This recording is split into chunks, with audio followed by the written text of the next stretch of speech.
Hello everyone, good morning. Guidance and counselling paper में हम unit first पढ़ रहे थे। उसी में हमने निर्देशन के बारे में पढ़ा था पहले कि निर्देशन क्या होता है, निर्देशन किसे कहते हैं, निर्देशन कितने प्रकार का होता है, कौन कौन से स्तर पर किस किस प्रकार का निर्देशन दिया जाता है। आज उसी सीक्वेंस में हम आगे नया टॉपिक स्टार्ट करेंगे, कैरियर मनोविज्ञान। कैरियर मनोविज्ञान क्या होता है, कैरियर क्या होता है, कैरियर के लिए निर्देशन क्यों जरूरी है, कैरियर किसे कहते हैं, कि जो व्यवसाय होता है, जो हम व्यवसाय करते हैं उसके लिए जब हम व्यवसाय चुनते हैं तो हमें किन किन चीजों को ध्यान में रखना चाहिए, हमें किस किस प्रकार की जानकारी पहले प्राप्त कर लेनी चाहिए जिससे कि हम अच्छे से उसमें समायोजन कर सकें और अच्छे से उसके साथ हम एडजस्ट होकर अपना काम कर सकें। तो सबसे पहले है कैरियर मनोविज्ञान टॉपिक में कि कैरियर किसे कहते हैं। नाम तो बहुत सुना है, इसमें हमारा आगे क्या कैरियर बनेगा, हम ऐसा काम करेंगे तो कैरियर क्या रहेगा, हमें कौन से कैरियर का चुनाव करना है। तो कैरियर का मतलब होता है कि जीविकोपार्जन के लिए हम जो कार्य करते हैं, जो कार्य हम वर्तमान में कर रहे हैं, जो कार्य हम फ्यूचर में भी करने वाले हैं जीविकोपार्जन के लिए, जिसमें हम हमारी क्षमता योग्यता का उपयोग करेंगे और अपनी प्रतिभा का उसमें प्रदर्शन करके अपने जीविकोपार्जन के लिए हम जो कार्य जिस कार्य क्षेत्र का चुनाव करते हैं या जो कार्य करते हैं तो वह कैरियर कहलाता है। तो कैरियर की डेफिनेशन में आप ये लिख सकते हैं, नौकरी या पेशा जिसके लिए व्यक्ति ने, क्योंकि नौकरी या पेशा नौकरी करते हैं ना कोई कार्य करते हैं, कोई नौकरी करते हैं या व्यवसाय करते हैं जिससे हमारे जीविकोपार्जन होता है। तो नौकरी या पेशा जिसके लिए व्यक्ति ने प्रशिक्षण प्राप्त किया हो, जो काफी समय तक करे, किसी विशेष कार्य क्षेत्र में जीविकोपार्जन हेतु जो नौकरी करता है जिसमें वह संतोषजनक रूप से समायोजित होता है। कैरियर का अर्थ है निरंतर प्रगति करने वाले जीविकोपार्जन संबंधी जितने भी पुराने, वर्तमान तथा नए व्यवसाय या नौकरियां हैं, जो अपनी रुचि, योग्यता व क्षमता के अनुकूल उनमें से किसी एक का चयन करना, उसमें प्रवेश करना, उसमें संतोषजनक रूप से समायोजित होकर निरंतर प्रगति करना। क्योंकि प्रगति तो आपसे करना चाहिए, प्रगति करेंगे तभी हम सफल होंगे। कैरियर के चुनाव के लिए क्या करना चाहिए, कैरियर के चुनाव के लिए ऐसा नहीं होता है कि मैं कोई भी कहेगा कि वो कार्य बहुत अच्छा है, उसमें बहुत पैसे कमाए जा सकते हैं या उसमें आगे बहुत हमारी प्रोग्रेस हो सकती है, लेकिन उस कैरियर के चुनाव के लिए या उस कार्य को करने के लिए क्या जरूरी होता है, उसके लिए हमारे अंदर उस कार्य को करने की योग्यता होनी चाहिए कि उस कार्य क्षेत्र में जाने के लिए कितनी योग्यता की जरूरत होती है, कितनी हमारी क्षमता है कार्य करने की। तो अपनी योग्यता और क्षमता के अनुसार ही हमें उस कार्य क्षेत्र का चुनाव करना चाहिए, अपने कैरियर का चुनाव करना चाहिए। क्योंकि कैरियर चुनने में और उसमें आगे जाने के लिए हम तभी सफल होंगे तब वह एक सही योजना के अनुसार या क्षमता के अकॉर्डिंग हम उसमें निवेश करते हैं, तभी हम उस कार्य क्षेत्र में सफल होते हैं। व्यवसाय चयन करते समय महत्वपूर्ण तथ्य,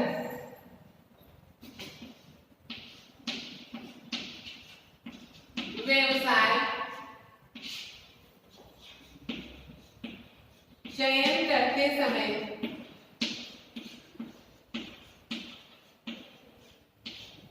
महत्वपूर्ण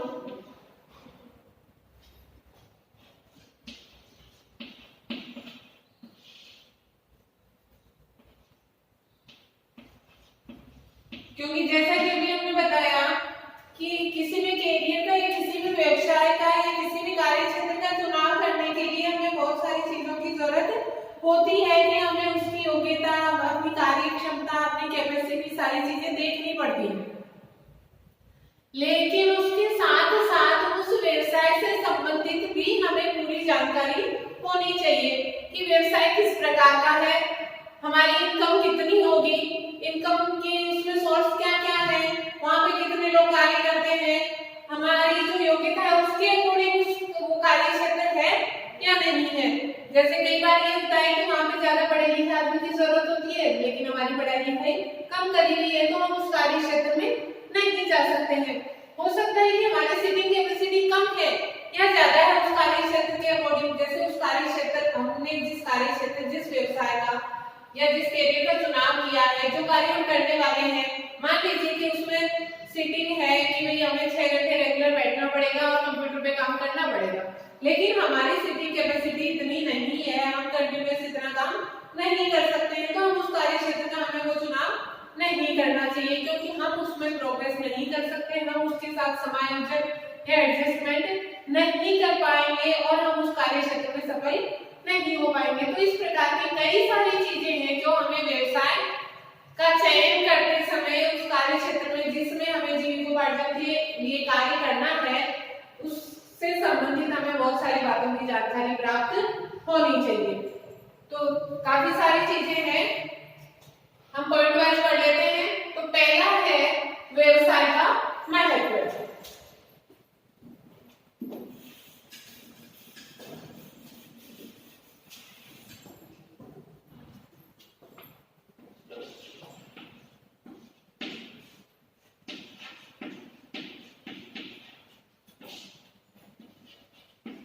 व्यवसाय का महत्व कि हम जिस व्यवसाय का चयन कर रहे हैं उस व्यवसाय का कितना महत्व है, सामाजिक दृष्टि से उसका कितना महत्व है, उसमें कितने व्यक्ति रोजगार प्राप्त कर सकते हैं, वह कार्य क्षेत्र कितना बड़ा है।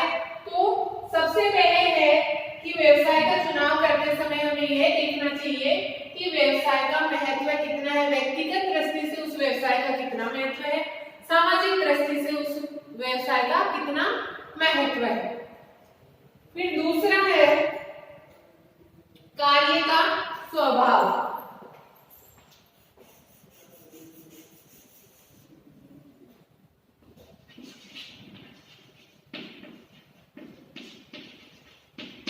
कार्य का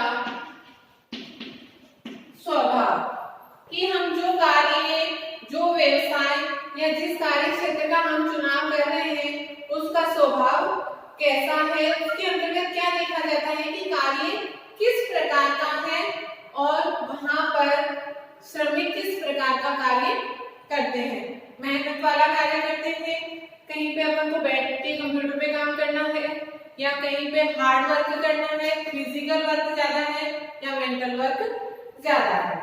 फिर तीसरा है कार्य की दशाएं।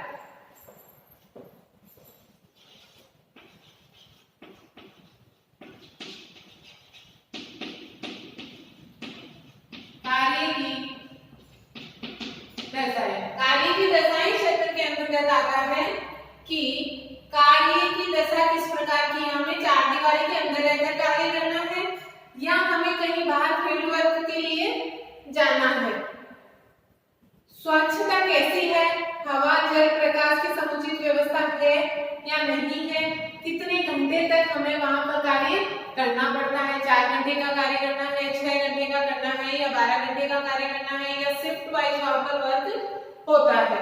तो ये होता है कार्य की दशाएं के अंतर्गत कि किस प्रकार से हमको वहां पर कार्य करना है। व्यवसाय हेतु वांछनीय योग्यताएं।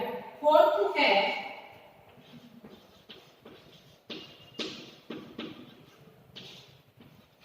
व्यवसाय हेतु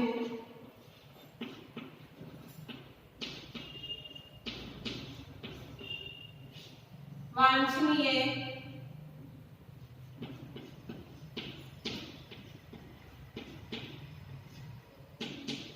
योग्यताएं।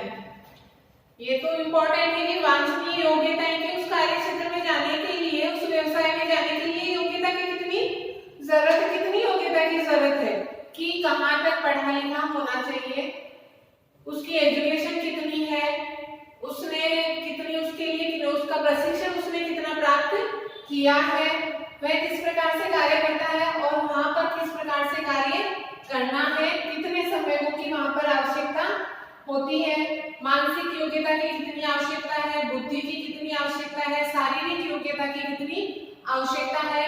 तो व्यवसाय हेतु वांछनीय योग्यताएं की किस प्रकार की योग्यताओं की वहां पर जरूरत है। फिर है उन्नति के अवसर। फिफ्थ है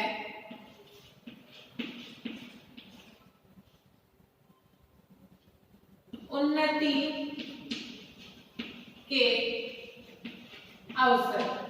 उन्नति के अवसर की आपकी उन्नति के कितने अवसर है, वहां पर आप कितनी प्रोग्रेस या कितना आगे जा सकते हैं उस कार्य क्षेत्र में कार्य करके।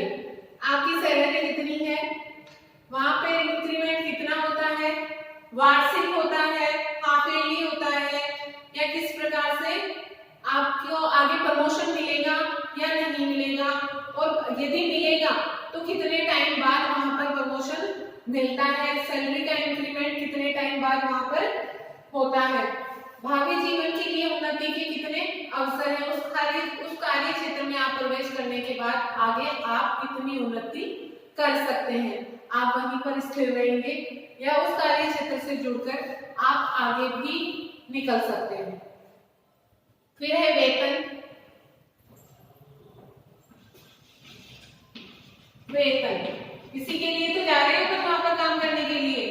वेतन बिना वेतन के कोई जाएगा काम करने के लिए, कोई भी नहीं जाएगा। तो वेतन के बारे में पहले ही पता कर लेना जरूरी है कि वेतन आपको कितना मिलेगा, घंटे के हिसाब से वेतन मिलेगा या आपको डेज के हिसाब से वेतन मिलेगा। वेतन 15 दिन से मिलता है, महीने से मिलता है या वीक से मिलता है। तो वेतन कैसे मिलता है, कितना मिलता है और क्या प्रोसेस है, आपको कैश दिया जाता है या आपको उसके लिए एक अपना अकाउंट बनवाना पड़ेगा, अकाउंट में डाला जाएगा। तो वेतन से संबंधित जो भी जानकारी है वो प्राप्त कर लेनी चाहिए। व्यवसाय का इतिहास।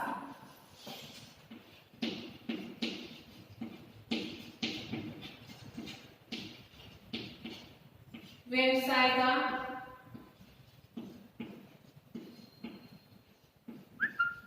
इतिहास। व्यवसाय का इतिहास से मतलब है कि व्यवसाय का इतिहास क्या है, वह कंपनी या व्यवसाय या कोई भी संस्था है उसके इतिहास से संबंधित जानकारी से मतलब है कि उसकी स्टार्टिंग कब हुई है, वह काफी साल पुराना है या वह अभी नया नया खुला है, उसने कितनी प्रोग्रेस करी है। मान लीजिए कि 10 साल पहले की कोई संस्था है, तो 10 साल पहले मार्केट में क्या पोजीशन थी उन पे, वहां पे कितने लोग कार्य करते थे और उस व्यवसाय में या उस कंपनी की या उस संस्था ने कितनी प्रोग्रेस अपनी करी है, या वह अभी नया नया खुला है या कई साल पुराना है। तो उससे संबंधित उसकी सारी जानकारी प्राप्त कर लेनी चाहिए कि यदि वह पुराना है तो दूसरे लोगों से व्यू की भाई वो कैसा है, वहां पे जो लोग कार्य करते हैं तो वह किस प्रकार से कार्य करते हैं, वह वहां कार्य करके संतुष्ट है या नहीं है। क्योंकि हम जहां ज्वाइन करते हैं या हम जहां कार्य करने के लिए जाते हैं तो हम ये चाहते हैं कि कोई पुराने कर्मचारी से हम मिले और वह उससे हम जानकारी प्राप्त करें कि भाई यहाँ पे वेतन कैसे मिलता है, यहाँ पे कार्य करवाने वाले जो हेड है या जहाँ यहाँ पे कार्य किया जाता है तो किस प्रकार से कार्य किया जाता है, कार्य करने से सब संतुष्ट हैं या यहाँ के कर्मचारी संतुष्ट नहीं है। तो ये है व्यवसाय के इतिहास से मतलब। फिर है वांछनीय प्रशिक्षण।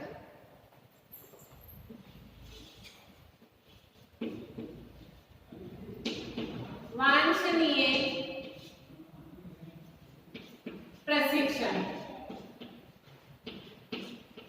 वांछनीय प्रशिक्षण क्योंकि आप जो भी कार्य कर रहे हैं उसके लिए प्रशिक्षण की आवश्यकता होती है। जैसे आप टीचिंग लाइन में जा रहे हैं तो एसटीसी करवाई जाती है, बीएड करवाई जाती है, वो एक तरीके का प्रशिक्षण ही प्राप्त होता है पढ़ाने के लिए। तो आप जिस भी कार्य क्षेत्र में जा रहे हैं या जो भी कार्य आप ज्वाइन करने वाले हैं उसके लिए कितने प्रशिक्षण की आवश्यकता है, उससे संबंधित आपने प्रशिक्षण पहले प्राप्त किया है या नहीं प्राप्त किया है। अगर आप जो भी कार्य करने वाले हैं उस कार्य का आपने पहले प्रशिक्षण प्राप्त कर लिया है तो वह आप कार्य अच्छे से कर पाएंगे। यदि आपको उस कार्य क्षेत्र से संबंधित कोई जानकारी नहीं है तो आप वह कार्य अच्छे से नहीं कर पाएंगे, उस कार्य क्षेत्र के साथ आपका समायोजन अच्छे से नहीं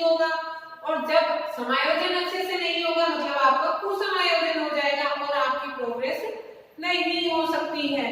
तो उससे पहले ही आपको जानकारी प्राप्त कर लेनी चाहिए कि जिस क्षेत्र में आप जाने वाले हैं, जो कार्य आप करने वाले हैं, उसके लिए कितने प्रशिक्षण की या किस प्रकार के प्रशिक्षण की आवश्यकता है और वो आपने प्राप्त किया है या नहीं किया है।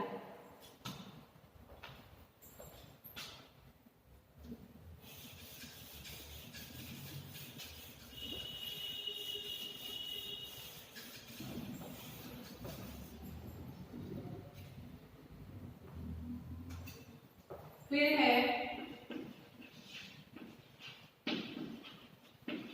कार्य की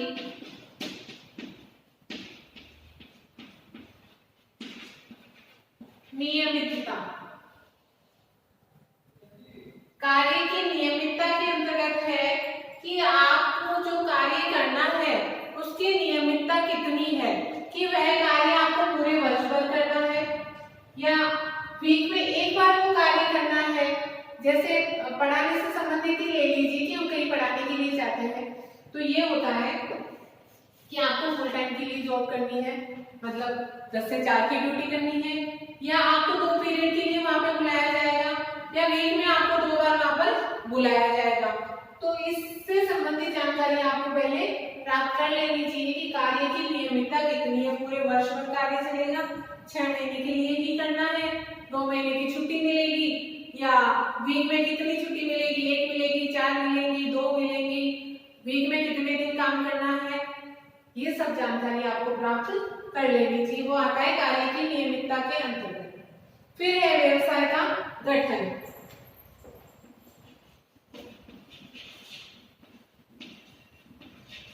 व्यवसाय का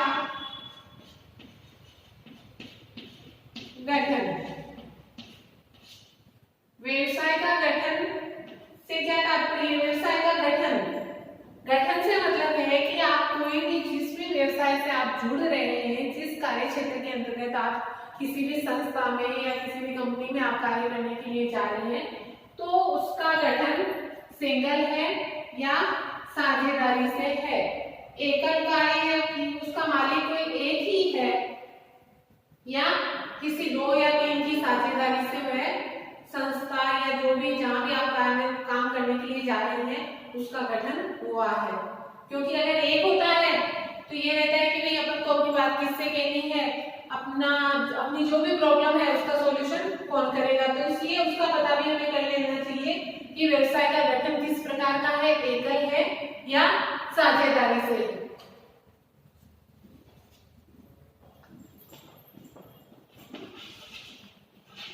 फिर है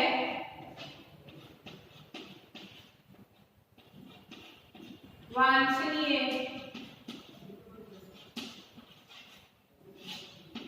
अनुभव।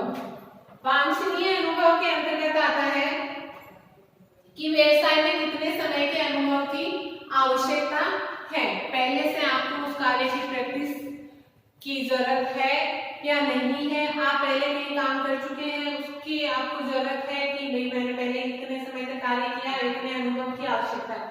कई बार हम देखते हैं कि कहीं हम जॉब के लिए जाते हैं तो वहां पर पूछा जाता है कि आपका अनुभव कितना है, कि नहीं हम यहाँ पर फ्रेशर को नहीं लेते हैं, पहले हमें इतने साल का अनुभव चाहिए। कहीं 2 साल का मांगा जाता है, कहीं पर 5 साल का मांगा जाता है। लेकिन कई जगह ऐसा भी होता है, क्योंकि कहीं ना कहीं तो व्यक्ति फ्रेशर जाएगा ना, हर जगह थोड़ी पहले का अनुभव लेके जाएगा। तो कई बार ये होता है कि हाँ नया है, इसने भी अभी डिग्री या जो भी प्रशिक्षण है वो प्राप्त किया है, लेकिन इसको कार्य का अनुभव नहीं है, फर्स्ट टाइम ये कार्य करने के लिए आया है और यहाँ पर कार्य कर सकता है। तो इससे संबंधित वांछनीय अनुभव से संबंधित जानकारी पहले प्राप्त कर लेनी चाहिए कि वहां पर जहां पर हम कार्य करने के लिए जा रहे हैं वहां पर कितने अनुभव की जरूरत है, या पहले के बिना अनुभव प्राप्त किए बिना भी हम फ्रेशर रूप में वहां पर कार्य कर सकते हैं।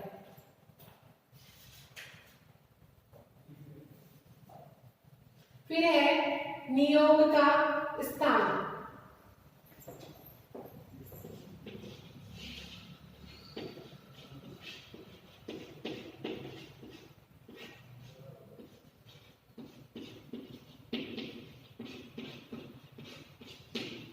नियोग का स्थान, नियोग के स्थान के अंतर्गत आता है कि यातायात के साधन वहां पर जाने के लिए है या नहीं है, कार्य स्थल की जलवायु कैसी है, खाद्य सामग्री निवास स्थान से कितनी दूरी पर वो है।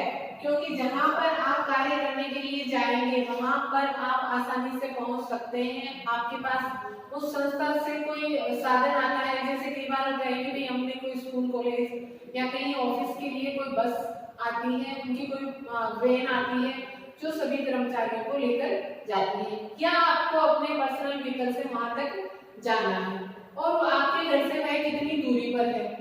मान लीजिए कि 10 बजे का टाइम है तो आपको 8 बजे निकलना है, या 10 बजे से 10 मिनट पहले भी आप निकलकर 10 मिनट की दूरी है कि आप पहुंच सकते हैं। तो इन सब चीजों के बारे में आपको जानकारी पहले ही प्राप्त कर लेनी चाहिए।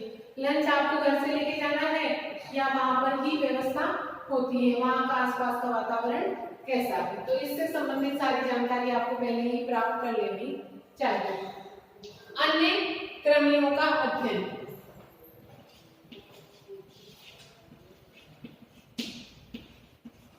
अन्य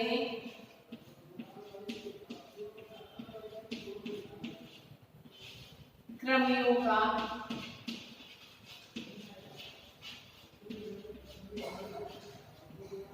अध्ययन। कोई कहेगा कि हमें तो अन्य कृमियों के अध्ययन से क्या मतलब है, कोई कैसे भी काम कर रहे हो हमको तो हमारे काम से मतलब है, लेकिन ऐसा नहीं होता है। वहां पर जो दूसरे कर्मचारी काम कर रहे हैं हमें उससे संबंधित, उन लोगों से संबंधित जानकारी भी हमें प्राप्त कर लेनी चाहिए।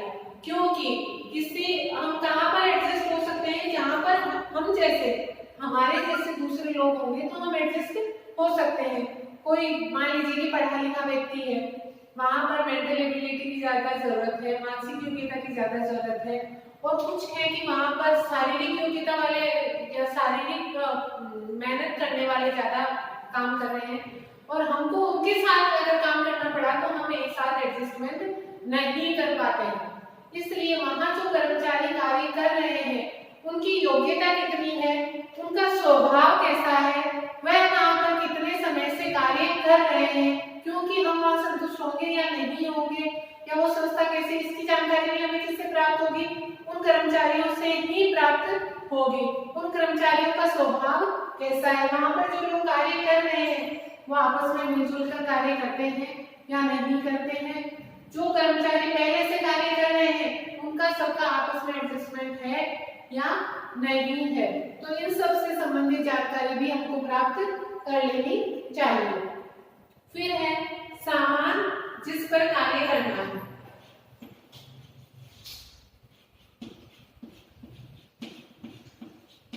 सामान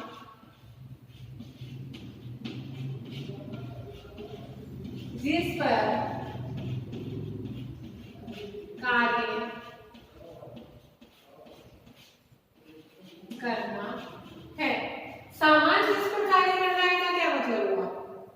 सामान जिस पर कार्य करना है से मतलब है कि हम जहां कार्य कर रहे हैं उसका हमारे शरीर पर कोई दुष्प्रभाव तो नहीं पड़ रहा है, उससे हमें कोई नुकसान तो नहीं होने वाला है, वहां पर प्रदूषण तो उस कार्य को करने से नहीं फैल रहा है, हमारे अंदर हमें कोई शारीरिक या मानसिक रूप से कोई हानि तो नहीं पहुंचने वाली है। तो सामान जिस पर हमें कार्य करना है उससे संबंधित जानकारी भी प्राप्त कर लेना उतना ही जरूरी है जितना कि बाकी सारी चीजें, क्योंकि हमारी हेल्थ स्वस्थ रहेगी तभी हम अच्छे से काम कर पाएंगे। तो जो कार्य हम करने वाले हैं उस कार्य को करने से हमारे ऊपर या आसपास के वातावरण पर या वहां पर जो कार्य कर रहे हैं उन अन्य कर्मचारियों पर कोई दुष्प्रभाव तो नहीं पड़ने वाला है।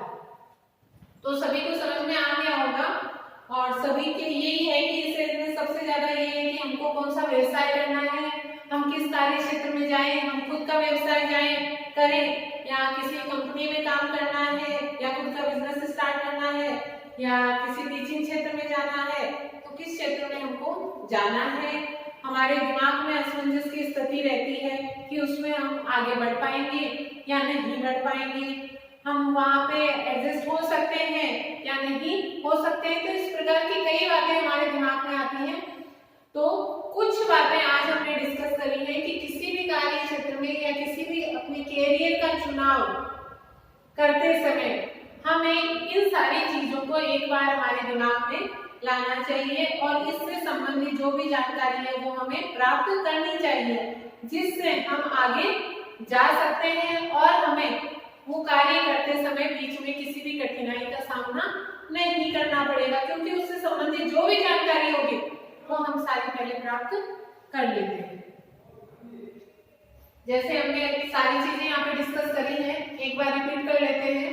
व्यवसाय का महत्व है कि व्यवसाय का महत्व कितना है, कार्य का स्वभाव कैसा है, कार्य की दशाएं कैसी है, चार दीवारी के अंदर करना है या फील्ड वर्क करना है या एक जगह पर बैठ के करना है या कोई कार्य क्षेत्र है उसके अंदर हमको घूमकर कार्य करना है।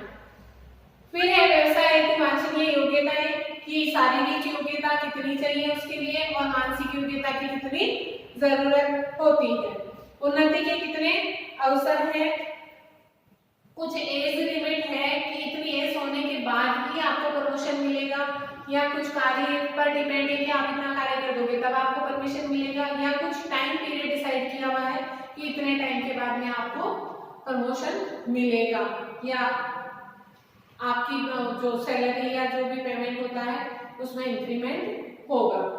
उसके बाद है वेतन की वेतन कितना मिलता है, किस प्रकार से मिलता है, मंथली मिलता है, हाफ ईयरली मिलता है, वीकली मिलता है, घंटों पे मिलेगा, किस कार्य के किस क्षेत्र के अकॉर्डिंग आपको वेतन दिया जाता है। फिर है व्यवसाय का इतिहास कि वह व्यवसाय, एक तो इतिहास ये है कि भाई वो कितने टाइम से चल रहा है वो कार्य और उसने कितनी उन्नति करी है, और ये भी है कि आप जो कार्य कर रहे हैं उसका इतिहास से पता चलेगा कि ये कार्य नया है और ये इतने टाइम के लिए ही कार्य करना है, उसके बाद में इसमें कोई फ्यूचर अपना नहीं है, तो इससे संबंधित जानकारी भी आपको पहले ही प्राप्त कर लेनी चाहिए। वांछनीय प्रशिक्षण कि कितने प्रशिक्षण की आवश्यकता है, कार्य की नियमितता कि किस प्रकार से आपको कार्य करना है, पूरे वर्ष में पूरा होगा या 6 महीने में पूरा होगा या वीकली पूरा होता है।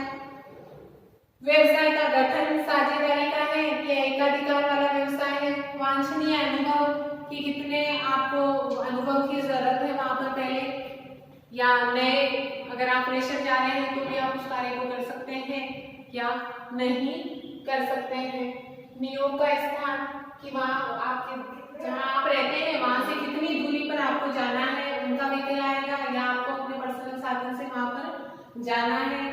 खाने की क्या व्यवस्था है, आपको घर से लेकर जाना है या वहीं पर आपको मिलेगा। अन्य कर्मियों का अध्ययन कि दूसरे जो कर्मचारी हैं वह किस प्रकार के हैं, उनकी योग्यता कैसी है, वह आपस में एडजस्ट हो रहे हैं या नहीं हो रहे हैं, आप उनके साथ एडजस्ट हो पाओगे या नहीं हो पाओगे। सामान जिस पर कार्य करना है, तो सामान जिस पर कार्य करना है उसका कोई दुष्प्रभाव आप पर या अन्य कर्मचारियों पर या वातावरण पर हो रहा है या नहीं हो रहा है, क्योंकि आप कार्य कर रहे हैं और आपके शरीर पर उसका काफी दुष्प्रभाव हो रहा है तो आपको प्रॉफिट के बजाय लॉस होगा, क्योंकि जब हम स्वस्थ रहेंगे तभी सही रहेंगे और तभी हम आगे वो कार्य कर पाएंगे। हम थोड़े समय के लिए ऐसे कार्य का यदि चुनाव कर लेते हैं कि जिसका दुष्प्रभाव हमारे शरीर पर बहुत ज्यादा पड़ता है तो वो कार्य तो थोड़े समय के लिए कर पाएंगे, फिर उसके आगे हम जीविकोपार्जन किससे करेंगे। आज के लिए इतना ही, थैंक यू।